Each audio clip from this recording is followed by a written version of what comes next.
નમસ્કાર મિત્રો, આપ સૌનું સ્વાગત છે ગુજરાતી જ્ઞાનગંગા ચેનલમાં। આજે આપણે દુનિયામાં જે ઊંચી મૂર્તિઓ આવેલી છે એના વિશે ચર્ચા કરીશું અને એની ઊંચાઈ કેટલી છે, ક્યાં આવેલી છે અને ક્યારે બની, આ બધી ચર્ચાઓ આપણે કરીશું। પહેલાં આપણે માણસની ઊંચાઈ જોઈ જે 6 ફૂટ છે અને હવે પહેલી મૂર્તિ છે ધ કેલ્પિશ જે 30 મીટર એટલે કે 98 ફૂટ ઊંચી છે અને તે યુનાઇટેડ કિંગડમમાં આવેલી છે અને જે 2013માં બની અને તૈયાર થઈ ગઈ છે। ત્યાર પછીની મૂર્તિ જે છે એ ટાઇટેન જે એની ઊંચાઈ છે 33.2 મીટર એટલે કે 109 ફૂટ અને તે હોંગકોંગમાં આવેલી છે। 1953ની અંદર આ સ્ટેચ્યુ બનાવવામાં આવી હતી। ત્યાર પછીની મૂર્તિ છે આદિયોગી શિવા જેની ઊંચાઈ 34.2 મીટર છે એટલે કે 112 ફૂટ જે ઇન્ડિયામાં આવેલી છે હૈદરાબાદની અંદર અને જે 2017માં બનીને તૈયાર થઈ। ત્યાર પછીની મૂર્તિ છે ક્રાઇસ્ટ ધ કિંગ જેની ઊંચાઈ છે 36 મીટર 118 ફૂટ અને તે પોલેન્ડમાં આવેલી છે। 2010ની અંદર આ સ્ટેચ્યુ તૈયાર થઈ ગઈ છે। શિવા ઓફ મુર્દેશ્વરા 37 મીટર ઊંચી 121 ફૂટ ઊંચી આ ઇન્ડિયામાં આવેલી કર્ણાટકમાં આવેલી આ મૂર્તિ છે જે 2006માં તૈયાર થઈ। ગણેશા આ મૂર્તિ 39 મીટર ઊંચી એટલે કે 128 ફૂટ ઊંચી છે અને 2012માં આ મૂર્તિ બનાવવામાં આવી હતી જે થાઈલેન્ડમાં છે ધ ગણેશા।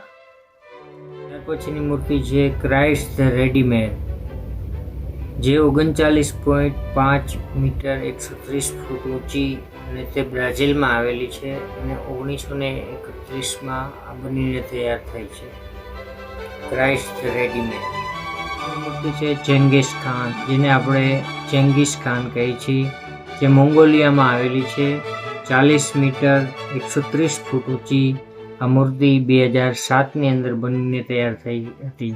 પછીની મૂર્તિ છે ધ લોર્ડ હનુમાન જે વિજયવાડા ઇન્ડિયાની અંદર આવેલી છે 41 મીટર ઊંચી 135 ફૂટ ઊંચી આ મૂર્તિ 2003ની અંદર બનાવવામાં આવી હતી। ત્યાર પછીની મૂર્તિ છે ધ 10 ડાયરેક્શન ઓફ બુદ્ધા જે 48 મીટર 157 ફૂટ ઊંચી સી ચાઓન પ્રાંતની અંદર ચાઇનાની અંદર 2005માં બનાવેલી આ મૂર્તિ છે।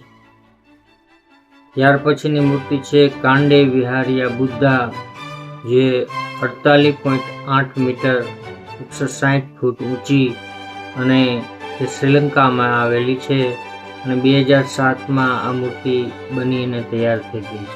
ગ્રેટ સ્ટેન્ડિંગ મૈત્રેયા બુદ્ધા જે 56.7 મીટર 186 ફૂટ ઊંચી અને જે તાઇવાનમાં આવેલી છે અને 2011માં આ મૂર્તિ બનીને તૈયાર થઈ ગઈ। ત્યાર પછીની મૂર્તિ છે ગુઆન યુ ગોડ ઓફ વોર જે 58 મીટર ઊંચી 190 ફૂટ ઊંચી અને હુબેઈ પ્રાંત ચાઇનાની અંદર આવેલી છે અને 2016માં આ મૂર્તિ બનીને તૈયાર થઈ ગઈ છે। લુઆંગ ફોયાઈ બુદ્ધા જે 59.2 મીટર 194 ફૂટ ઊંચી અને જે રોય પ્રાંત થાઈલેન્ડની અંદર આવેલી છે અને 1979ની અંદર આ બનીને તૈયાર થઈ। ત્યાર પછીની મૂર્તિ છે સ્ટેચ્યુ ઓફ ઇક્વાલિટી જે 65.8 મીટર 216 ફૂટ ઊંચી અને જે હૈદરાબાદ ઇન્ડિયાની અંદર આવેલી છે જે 2018માં બની હતી। કોન્ફ્યુસ ઓફ માઉન્ટનિંગ જે 72.1 મીટર 236 ફૂટ ઊંચી અને જે ચાઇનાની અંદર આવેલી છે 2016માં એ બની અને તૈયાર થઈ ગઈ। ત્યાર પછીની સ્ટેચ્યુ છે કાગા કેનોન જે 73.1 240 ફૂટ ઊંચી અને જે જાપાનમાં આવેલી છે અને 1987ની અંદર આ સ્ટેચ્યુ બની હતી। વેયુલિન ગુઆનિયન જે 76 મીટર ઊંચી અને 249 ફૂટ ઊંચી આ હોંગકોંગ ચાઇનાની અંદર આવેલી આ સ્ટેચ્યુ છે, જે 2012માં તૈયાર થઈ. ત્યાર પછીની મૂર્તિ છે બ્રોન્ઝ સ્ટેચ્યુ ઓફ ડિઝાંગ, જે 76 મીટર ઊંચી 249 ફૂટ ઊંચી, જે ચાઇનામાં આવેલી છે અને 2012માં તૈયાર થઈ હતી. ગાનવિયન ઓફ માઉન્ટ ઝિએગો, જે 77 મીટર ઊંચી 253 ફૂટ ઊંચી, જે ચાઇનામાં છે અને 1998માં આ મૂર્તિ બની હતી. સ્ટેચ્યુ ઓફ બુદ્ધા, જે 77.9 મીટર 256 ફૂટ ઊંચી, જે મ્યાનમારમાં આવેલી છે અને 2011માં આ મૂર્તિ બની અને તૈયાર થઈ હતી. ત્યાર પછીની સ્ટેચ્યુ છે જે ગુનિયાન ઓફ ધ નાનશાન, જે 78 મીટર ઊંચી 256 ફૂટ ઊંચી અને જે હુઇનાન પ્રાંત ચાઇનાની અંદર આવેલી છે અને 2005માં બનીને તૈયાર થઈ હતી. ધ મધરલેન્ડ કોલ્સ, જે રશિયાની અંદર આવેલી છે, જે 85 મીટર ઊંચી 279 ફૂટ ઊંચી અને 1967માં આ મૂર્તિ બનીને તૈયાર થઈ હતી, જે રશિયામાં આવેલી છે. ત્યાર પછીની મૂર્તિ છે ધ ગ્રાન્ડ બુદ્ધા એટ લિંગશાન, જે 88 મીટર ઊંચી 288 ફૂટ ઊંચી, જે ચાઇનામાં આવેલી છે અને 1996માં આ મૂર્તિ બની અને તૈયાર થઈ હતી. મધર ઓફ ઓલ એશિયા, જે ટાવર ઓફ પીસના નામથી પણ ઓળખાય છે, જે 88 મીટર ઊંચી 289 ફૂટ ઊંચી, જે ફિલિપાઇન્સની અંદર આવેલી છે અને 2021માં આ મૂર્તિ બની અને તૈયાર થઈ હતી. ત્યાર પછીની સ્ટેચ્યુ છે the great Buddha of Thailand, જે 92 મીટર 302 ફૂટ ઊંચી અને એંગથોંગ પ્રાંત થાઈલેન્ડની અંદર આવેલી છે અને 2008માં આ મૂર્તિ બની અને તૈયાર થઈ હતી. સ્ટેચ્યુ ઓફ લિબર્ટી, જે 93 મીટર ઊંચી 305 ફૂટ ઊંચી અને ન્યુયોર્ક અમેરિકાની અંદર આવેલી છે અને 1886માં આ મૂર્તિ બની અને તૈયાર થઈ હતી. ત્યાર પછીની સ્ટેચ્યુ છે ધ ગુઈશાન ગુનિયાન, જે 99 મીટર 325 ફૂટ ઊંચી અને હુનાન પ્રાંત ચાઇનાની અંદર આવેલી છે અને 2009ની અંદર આ મૂર્તિ બની અને તૈયાર થઈ હતી. સેન્ડાઈ ડાઇકેનાન, જે 100 મીટર ઊંચી 330 ફૂટ ઊંચી, જે જાપાનમાં આવેલી છે અને 1991ની અંદર આ મૂર્તિ બની અને તૈયાર થઈ હતી.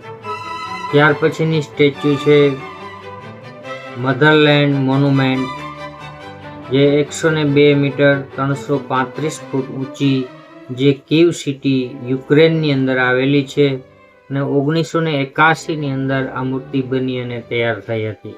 Statue of belief Shiva, 107 metre 351 foot ઊંચી, આ રાજસ્થાનમાં આવેલી ઇન્ડિયામાં સ્થિત આ મૂર્તિ, જે 2020ની અંદર બની અને તૈયાર થઈ હતી. ત્યાર પછીની સ્ટેચ્યુ છે યુશિકુ દાઈબુત્સુ, જે 110 મીટર 360 ફૂટ ઊંચી, જે જાપાનમાં આવેલી છે અને 1993ની અંદર આ મૂર્તિ બની અને તૈયાર થઈ હતી. ત્યાર પછીની સ્ટેચ્યુ છે ધ લાઇક્યાન શેક્યા, જે બુદ્ધની મૂર્તિ, જે મ્યાનમારમાં આવેલી છે, 115 મીટર અને 380 ફૂટ ઊંચી. આ મૂર્તિ 2008ની અંદર બની અને તૈયાર થઈ હતી. સ્પ્રિંગ ટેમ્પલ બુદ્ધા, જે 128 મીટર ઊંચી 420 ફૂટ ઊંચી, હેનાન પ્રાંત ચાઇનાની અંદર આવેલી છે અને 2008ની અંદર બની અને તૈયાર થઈ હતી. અને ત્યારબાદ દુનિયાની સૌથી ઊંચામાં ઊંચી મૂર્તિ જે હાલ અત્યારે ગણવામાં આવે છે, the statue of unity, Sardar Vallabhbhai પટેલની આ સ્ટેચ્યુ છે જે 182 મીટર 597 ફૂટ ઊંચી અને દુનિયાની સૌથી ઊંચામાં ઊંચી મૂર્તિ જે ગુજરાત ઇન્ડિયામાં આવેલી છે અને 2018માં આ મૂર્તિ બની અને તૈયાર થઈ હતી. અને હવે આપણે જોઈએ જે ભવિષ્યમાં દુનિયાની સૌથી ઊંચામાં ઊંચી મૂર્તિ જે અત્યારે બની રહી છે તેમાં છત્રપતિ શિવાજી મહારાજ જે 210 મીટર 688 ફૂટ ઊંચી જે મહારાષ્ટ્ર ઇન્ડિયામાં જે બની રહી છે એનાથી પણ ઊંચી બીજી એક મૂર્તિ જે ભારતની અંદર બનવા જઈ રહી છે જે સ્ટેચ્યુ ઓફ રામા ભગવાન શ્રી રામની મૂર્તિ છે જે ઉત્તર પ્રદેશમાં બને છે અને જેમની ઊંચાઈ 251 મીટર 823 ફૂટ ઊંચી આ મૂર્તિ બનવા જઈ રહી છે.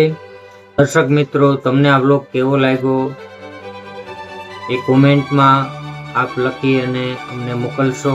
ગમ્યો હોય તો લાઈક કરજો, શેર કરજો અને મિત્રો ને તમારા સગાવાલાઓને આ વિડીયો શેર કરજો.